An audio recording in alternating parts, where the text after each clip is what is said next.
In exactly 5 weeks from right now, the presidential primary contest will be getting underway in Iowa. But right now, contest isn't really even the right word, according to our brand new NBC News Des Moines Register Mediacom poll. Now, look, polls are always just a snapshot in time, but take a look at this picture. The former president is now over 50% in our new poll, 32 points ahead of his closest competitor, Florida Governor Ron DeSantis. And Trump's strength in the poll relatively has grown since October. His challengers have remained pretty much static, swapping a point or two here or there with one another. NBC News' Steve Kornacki is at the big board to break down more of this new Iowa poll. So, Steve, do your thing. Dig into these numbers a little bit. What more can you tell us about the strength of Donald Trump's lead here?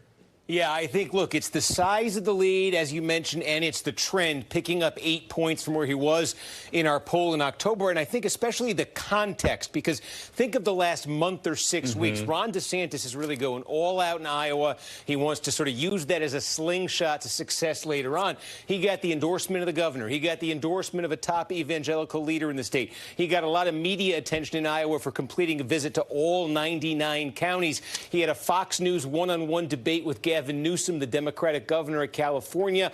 A lot of Republicans were watching and surely appreciated him going after Newsom. There was some sense that maybe if DeSantis was going to get traction, this was the combination that would do it. But no, he moved up a couple points. It's Trump, though, who's really showing the momentum. And again, Trump, who continues to avoid right through last week, standing on the stage with any of his opponents. Now an outright majority supporting Trump. Just take a look at some of the key groups that are powering Trump in Iowa. Here's a biggie, evangelicals. He gets the exact same, Trump does exact same level of support with evangelicals as he has overall. An outright majority, 51%. This is a big change from 2016. Remember, Trump lost the caucuses to Ted Cruz in 2016. One of the reasons he lost in 16, he finished third with this group, third with evangelicals. Now he's 2-1 over DeSantis with evangelicals. Another source of strength for Trump in this poll, those who say they're going to attend a caucus for the first time. They tend to be much younger than the overall Republican electorate. Trump getting 63% from them, DeSantis only 12%. And then how about this? The question of electability against Joe Biden. Trump's opponents at the start of this campaign certainly thought this might be his Achilles heel. He'd be tied up in court. The indictments would do damage in general election polls, and Republicans would look for a safer option. But look, you ask Republicans in Iowa, there's a lot of words here, but basically, with all the legal charges, can Trump win?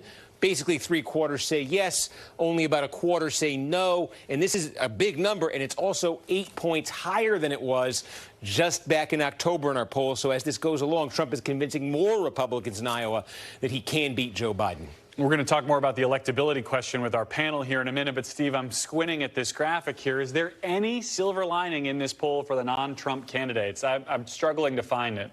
Yeah, nothing too explicit and obvious. You got to, if you're a Trump rival here, you got to hope more than you can stare at these numbers. But I think a couple of things you could look at. You do the favorable, unfavorable numbers among Republicans in Iowa, and Trump is the most popular here at 72%. If you're DeSantis, this is the best piece of news for you in the poll. You continue to be very popular, liked by Republicans in Iowa. Look at that, 66% favorable, 29 unfavorable. It's been the story for a while with DeSantis. Republicans aren't saying, oh, we don't like him. They've been exposed to him, and they say, we do like him. But they just continue in increasing numbers to say they prefer Trump as their nominee. DeSantis has been trying to break through that. So far, he hasn't found a way. In the poll we just showed, it says he's getting farther from that goal. And then look at this. Is your mind made up? You look at that Trump, again, 51% overall support for Trump, and 70% of those voters say their mind's made up. It's not changing. And you look at DeSantis, you look at Haley, and it's much more fluid. They have a lot less locked in, and a lot more of their support is soft than Trump's. Right, and it seems to be that the numbers are just sort of them swapping some voters back and forth every time we do this poll. Steve Kornacki, thank you so much for breaking it down. Thanks for watching. Stay updated about breaking news and top stories on the NBC News app or follow us on social media.